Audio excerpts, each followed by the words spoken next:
Mr. Secretary, thank you so much for... Just thought about it. I'm going to be unemployed in a year. That's So right. It's not too soon to start collecting those things. Yeah. It's a treat for us to have you here this morning. We really appreciate your taking time. I want to dive right in.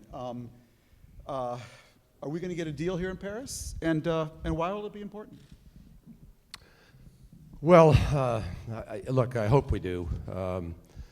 We'll see a new text around noon today, and then we'll be able to begin to measure where the potential derailers really are or aren't after a lot of work. Obviously, my hope is, and I think everybody's hope, I hope everybody's hope, certainly the people assembled in Paris, is that we get a deal. And look, it's not just important, it's critical. We've been at this for a long time. I was in Rio, I've been in successive COPs, including Kyoto, managed Kyoto on the floor of the Senate, in a Senate that would do nothing unless China were deeply involved, which is one of the reasons why I went to China 2 years ago to try to get China involved. And I think that we wouldn't have 186 countries with INDCs if China hadn't joined in. So I think that's been a very important synergy. But I know it's, people, you have to sort of try to find the right level of concern to express, because if you go too far, people think you're over the top. And a lot of what is happening can lend itself to conclusions that people will judge to be over the top, but they're real.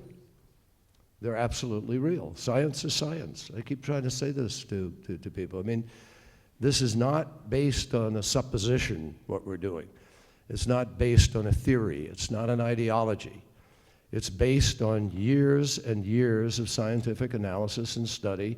And, life itself on Earth would not exist without a greenhouse effect. It is the greenhouse effect that keeps Earth's temperature at 57 degrees, or used to be 57. That's science. And scientists are telling us that the gases that collect, we all know, are creating the heating. Now, it's really not debatable anymore, as Ernie Moniz says. It's just not debatable. And yet we have opportunists in politics who want to debate it and appeal to people's different instincts. So it's important because we could have massive human dislocation on the planet. President Obama went to Alaska last summer. We all went up there to underscore the level of melting. There's a glacier there that's going to disappear. We lost 187 feet of it last year. We've lost 1.83 miles since the turn of the century, last century, 1900s. So this is happening, and already there are people in the world who fight over water, in the Sahel and in other places. Already we have climate refugees. And imagine what happens when people can't produce food, or there isn't enough water, or a river dries up. We see what's happened to the Aral Sea already. So this is a matter of how we organize ourselves as human beings on the face of this planet.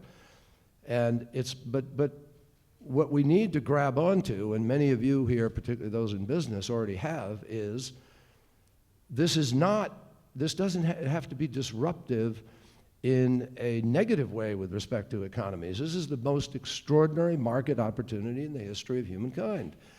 The market of the 1990s, which created the greatest wealth our nation has seen since the days of no tax and the Rockefellers, Carnegies, et cetera, Mellons, we created the greatest wealth in the 1990s in America, and we shared it, by the way, with everybody. Every quintile of American society went up.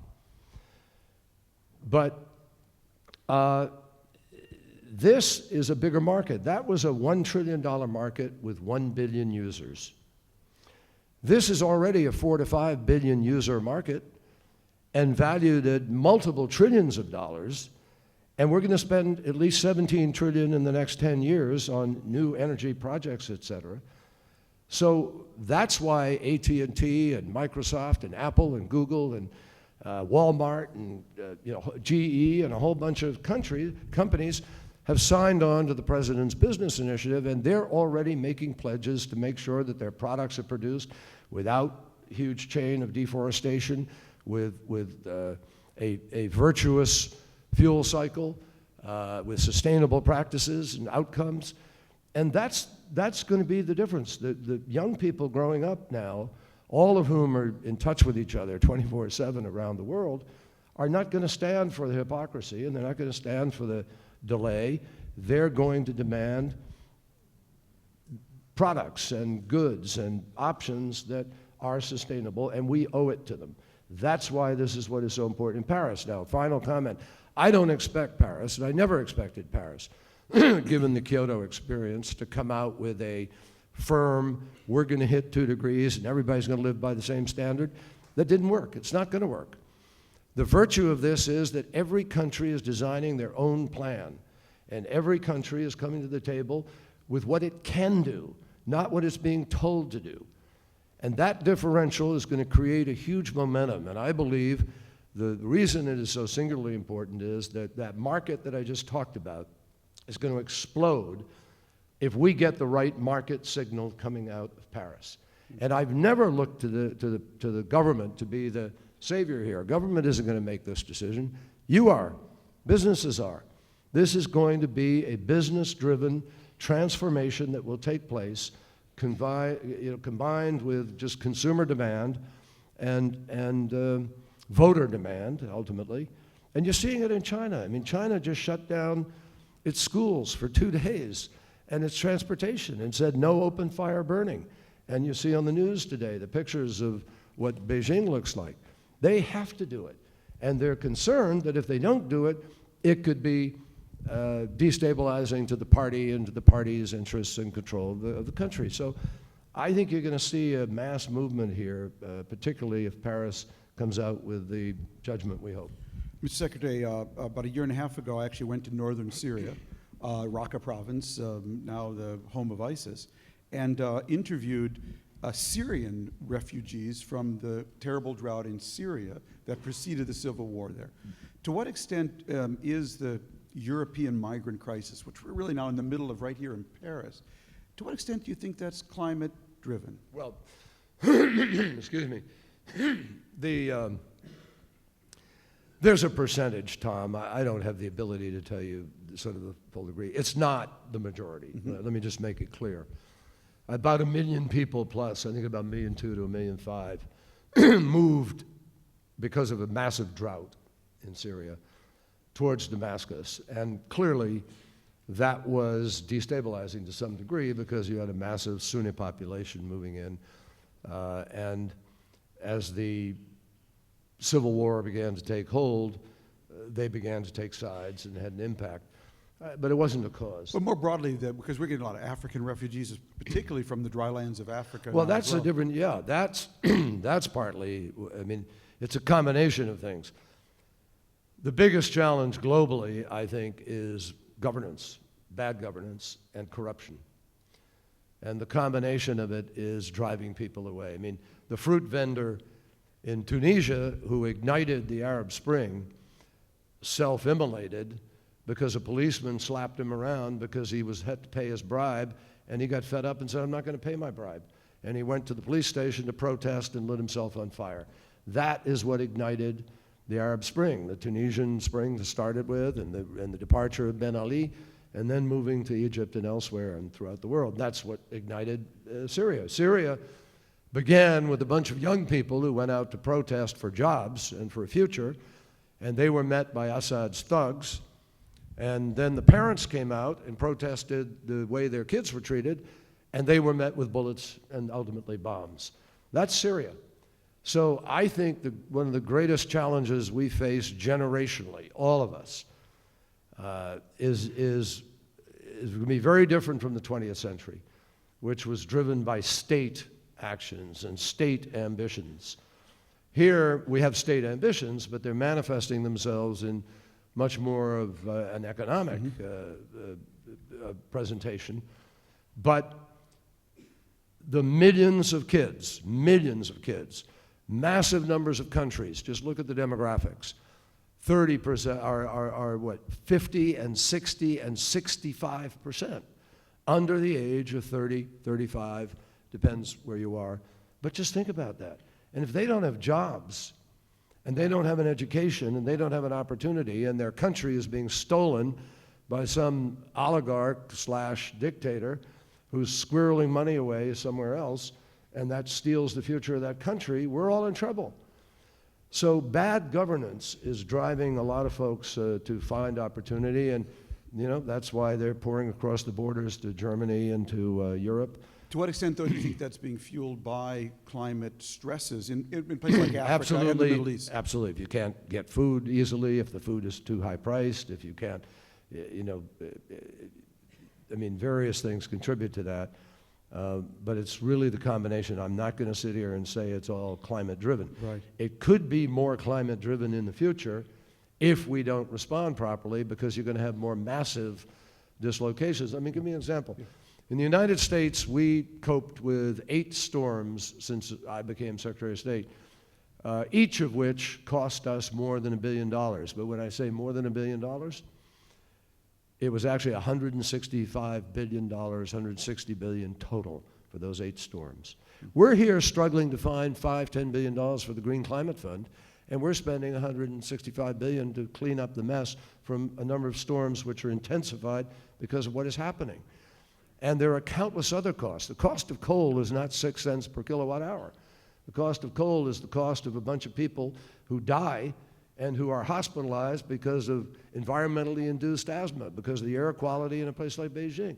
Or you run the list of this, and you'll find when you really have cost accounting that is appropriate and real, you're up in the teens, if not low 20s or something per kilowatt hour.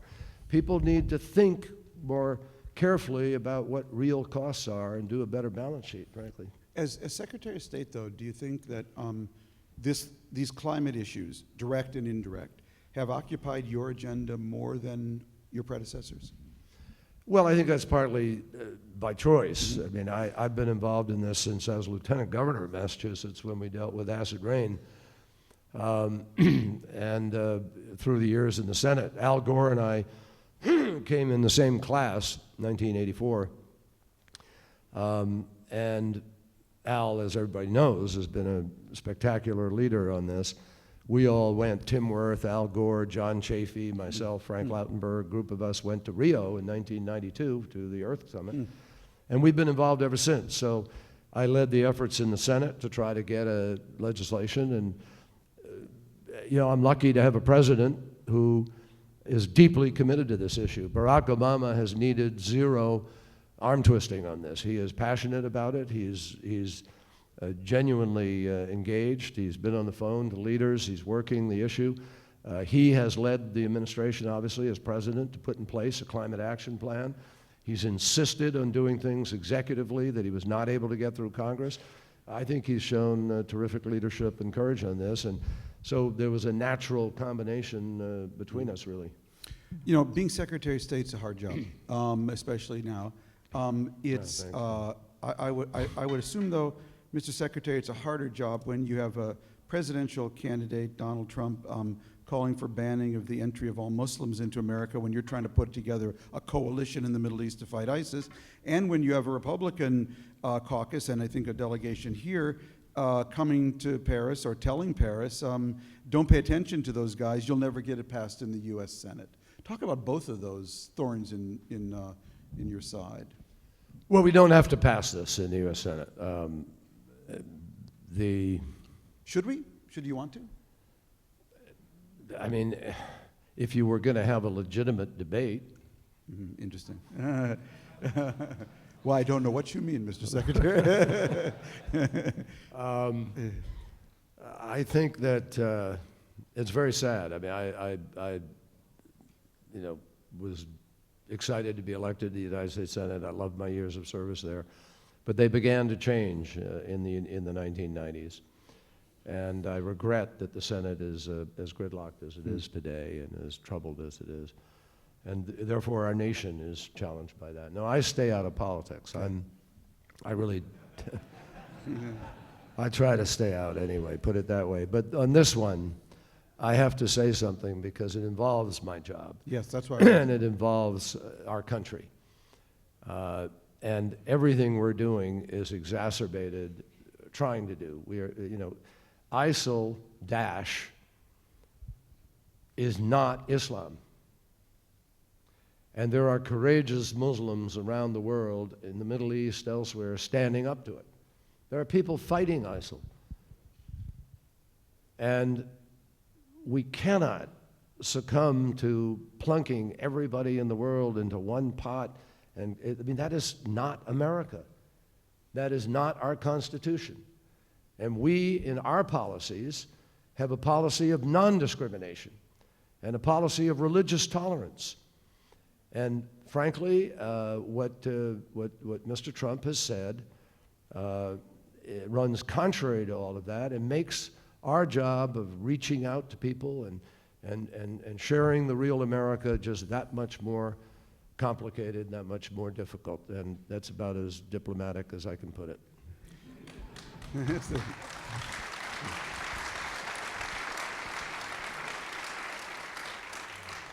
Mr. Secretary, the deal that the President and you struck with China last year, I thought was really a defining moment where America and China, rather than kind of hiding behind each other, teamed up and basically said, we're gonna make a concerted effort now to take on this climate issue. Yet what I hear from the negotiations is the Chinese still, when it comes to what their contribution is to the 100 billion fund from the developed countries to the developing world, still wants to say, you know, we're a poor developing country. So how do you manage that? Here's a country that has 3.5 trillion in reserves. Shouldn't the biggest creditor country be doing more to help the biggest debtor countries? Well, China still has 400 million people, 450 million people living in abject poverty.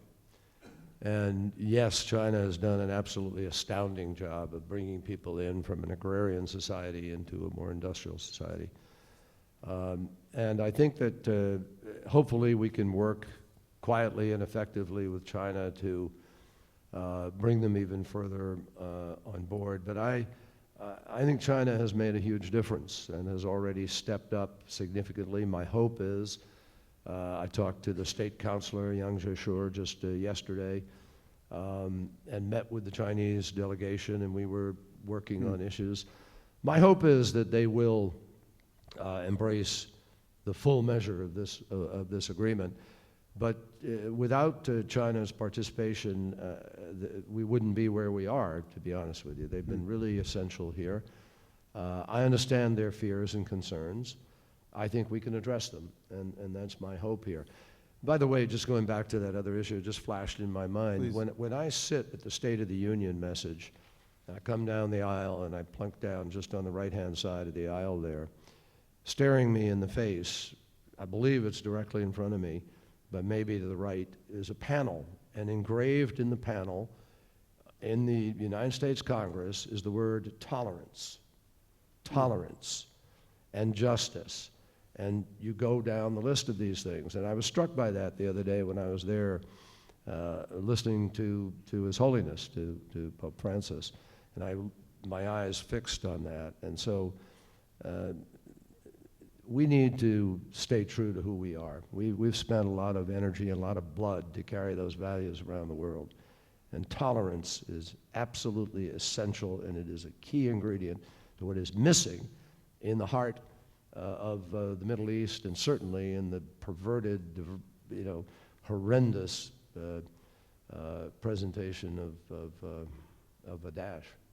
How have you, as Secretary of State, Mr. Secretary, had to reconfigure your assets when you think of our embassies in places like Central Africa, North Africa, and the Middle East, to track these climate and refugee issues and to manage them in terms of the assets we have and try to make ease the way for people now suffering from these, from these repeated and intensifying crises? So I'm not sure exactly. I mean, do you find you have more people focused on these climate issues now? Do you find that you're having more internal discussions on these issues? Is it occupying more of your day? Obviously, the migration issue, and it is not all climate driven. I really totally agree with you on the governance point. But is is climate now, if you compare it to your predecessors of 10, 15 years ago, just a much bigger issue? Well, no question about it. When you started talking about assets, I thought you were going somewhere else, Tom. I was sort of worried. I didn't know what you were doing. Yeah, I wish we had those assets.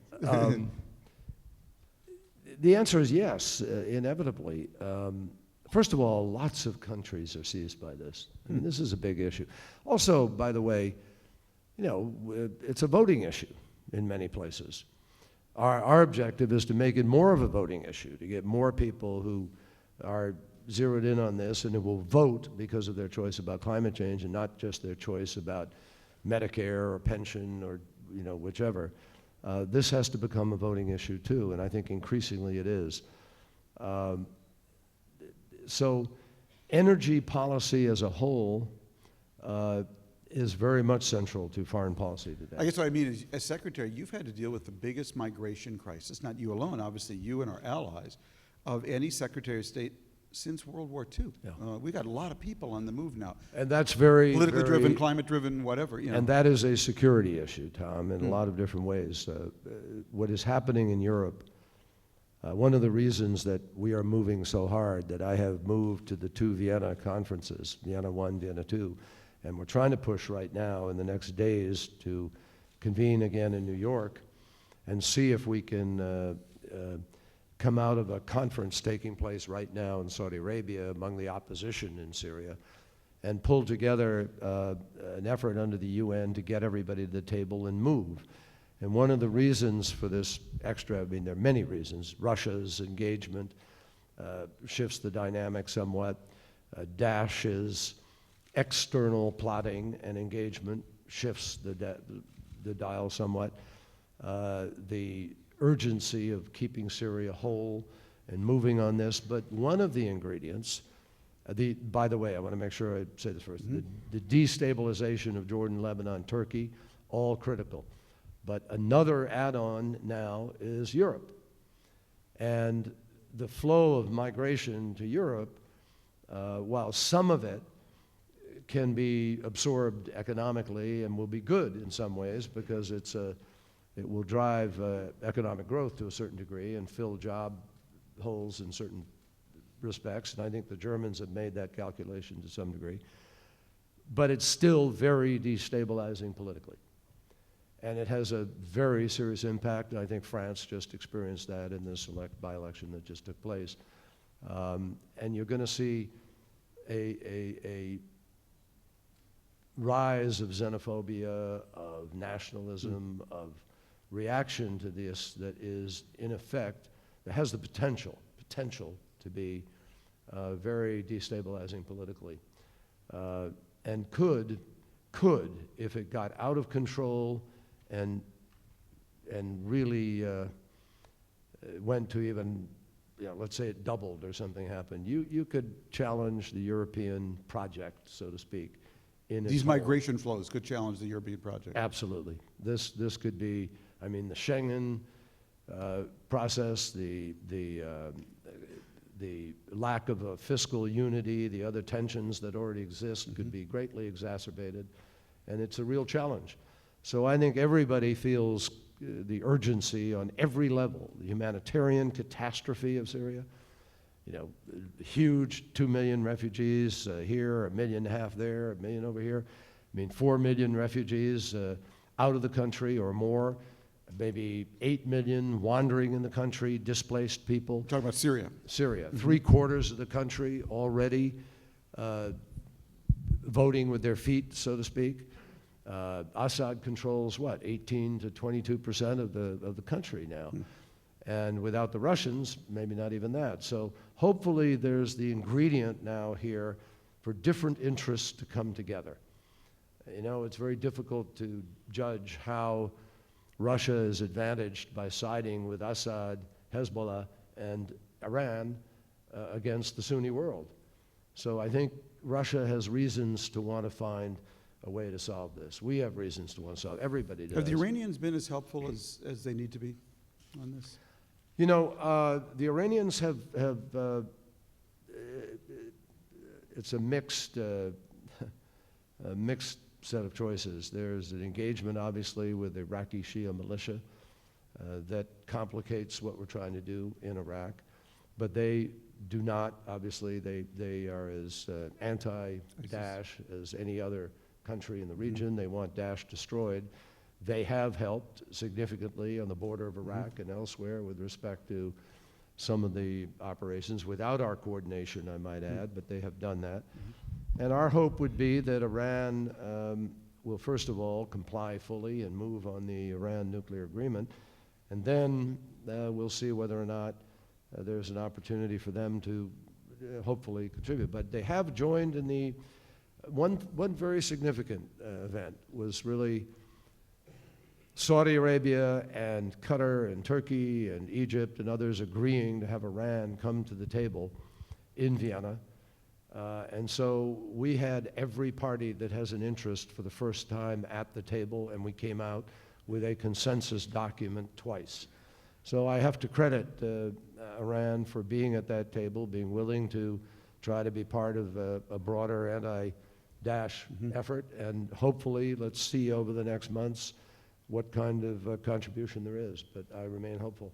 Hopefully Paris is going to come out with an agreement, and whatever our participation in will have to be sold to the American people, if it's not formally ratified in Congress.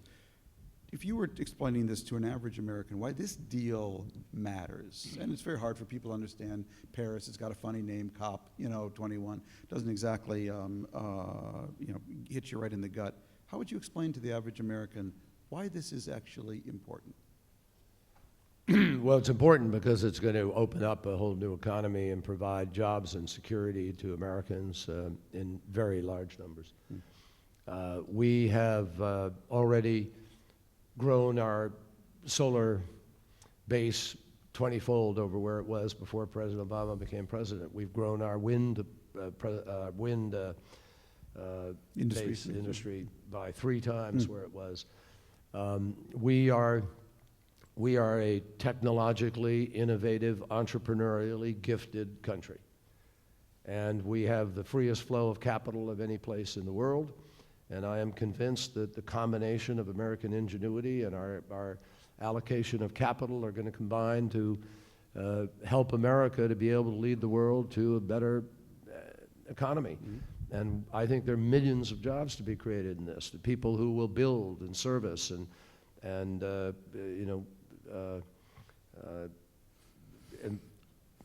profit by this transformation. Directly and indirectly. Directly and indirectly. And if we do what we should be doing in America, I mean, we're not investing like other countries are in infrastructure. Some of this transformation is infrastructure investment. But, look at our transportation system, look at our airports, you look at our energy grid and base. We don't actually have a national grid in America. I don't know how many people know that. We have a great big hole in the middle of America. We have an East Coast grid and a West Coast grid, and Texas, of course, has its own grid.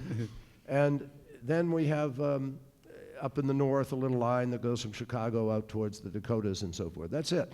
But you can't sell wind energy from Minnesota down south. You can't sell solar thermal produced energy from Arizona, Colorado to Massachusetts in the winter.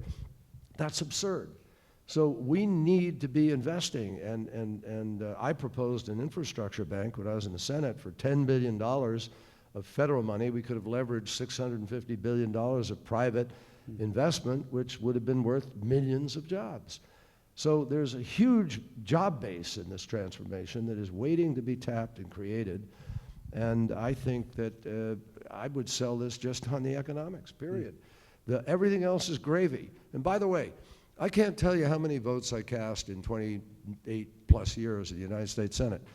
But if you were able to get a full measured, one really good thing out of that vote and go sell it, you're doing pretty well. Sometimes there were negatives in the votes, and you had to still go sell it. But this, the greatest cause of hospitalization of children in America in the summertime is environmentally induced asthma. Costs us billions. So we can eliminate that. You eliminate cancer that's induced by particulates in the air that you breathe. You will have greater health. You will have better, obviously, environmental quality. You live up to your environmental responsibilities. You have energy independence. America all of a sudden becomes more secure, cheaper energy. How does that shift your economy for disposable income that begins to go to other things versus a huge energy nut on your house or your apartment or whatever all the time? There are just so many pluses here. And our security globally changes as a consequence of that. So, you know, you get the benefits here, I think, are enormous, and just the economic benefit. And increasingly, I find that, you know, economic policy is foreign policy, and foreign policy is economic policy, and I've said that again and again. And the more we sell that to people, the more they'll be willing to invest, I think, in what we do abroad. Currently, 1 penny on the dollar. Everything we do in foreign policy in the world, our USAID, all our programs, all our diplomacy, is 1 penny on the dollar in a globalized society. We need to do better than that, actually. Mr. Secretary, before we let you go, just 2 quick questions. One is, do you think Vladimir Putin now regrets stepping into the middle of Syria, number 1? And number 2, totally unrelated, but relevant to this conference, India coming in. We were worried about how India would participate in this conference and whether it would be a spoiler or not. What can you tell us about India and its participation? Well, let me begin with the second first. I think Prime Minister Modi is a really interesting leader who is appropriately seized by technology and by the possibilities. And he faces this enormous challenge also. India, a very poor country, has an enormous challenge of bringing Indians into the modern economy. Their baseline needs for energy production to keep their economy going are what they are. Yeah. And he doesn't have the luxury of cutting that off and then still growing and moving. So we've got to help. Everybody has to help. And there are ways we think we can help. Technology transfer, adaptation, mitigation, there are things we can do. We really want a joint venture, work with India to try to do that just as we are with China. We have an obligation, I think, to try to do that, and we're trying to work through the modality of how do you present that, what's appropriate, what can our, you know, what can we do politically and what can we do substantively, and we're trying to get there. On President Putin, I'm not going to get into evaluating what he thinks or doesn't think. I think traveling to Moscow in a week, and we'll be meeting with him and with Foreign Minister Lavrov on the subject of Syria and on Ukraine. And my hope is that he will continue. They have helped us in this process. Russia has been constructive in helping the Vienna process to take place, to be successful, and I think they want a political settlement there. I believe that. Now, do they have interests there that are different from ours? Yes, they do. Are they protecting those interests? Of course they are. There's nothing new in that. Russia built Syria's air defense system. Russia has been manning Syria's air defense system for years. Russia was openly and avowedly supporting Assad when we got into the business of being opposed to Assad. So there's nothing new here except the degree to which they have chosen to now protect their interest. And if we can join the interests sufficiently to understand that there's a positive outcome for all of us in saving Syria and getting a political settlement, the benefits of that for the Middle East would be absolutely enormous. And that's our goal. And I believe President Putin and the Russians are genuinely interested in trying to achieve that. Well, thanks for being the best man for the hardest job.